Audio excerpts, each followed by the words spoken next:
మరోవైపు 2 రాష్ట్రాలు మీరు ఉమ్మడి రాష్ట్రంలో కూడా కీలకంగా పనిచేశారు. తెలంగాణ రాష్ట్రం విడిపోయిన తర్వాత ఇప్పుడు అందులో బీఆర్ఎస్‌కి స్వస్తి చెప్పారు ప్రజలు. కాంగ్రెస్ పార్టీని తీసుకొచ్చారు.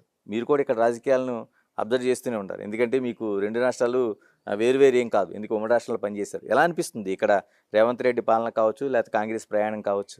ఇదంతా వీళ్ళ పైన లవ్ లాస్ట్ ఏం లేదు.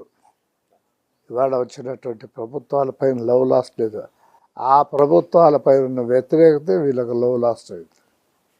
వ్యతిరేకత ఓట్లు. ఎలా అనిపిస్తుంది ఇప్పుడు చాలా వరకు ఇక్కడ పథకాలని అక్కడ కొంత కాపీ చేసినట్టు కనిపిస్తుంది. అంటే ఎక్కువ ఒక ప్రయాణం జరుగుతుంది. ఏమనిపిస్తుంది మీకు ఇక్కడ రేవంత్ రెడ్డిని అబ్జర్వ్ చేస్తున్నారు మీరు?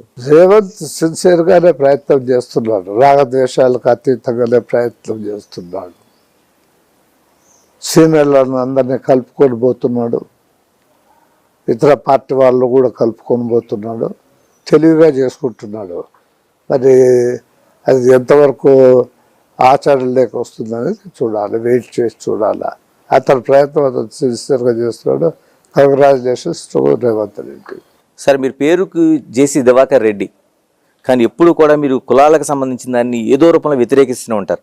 అది ఎక్కడి వరకు ఉండాలో అక్కడి వరకే ప్రయాణం చేయాలని మీరు చాలా సందర్భాలు చెప్పిన మాటలు ఉంటాయి. ప్రత్యేకంగా ఆంధ్రప్రదేశ్కి సంబంధించి అంటే మిగతా సమయాల్లో కలిసి ఉంటారు.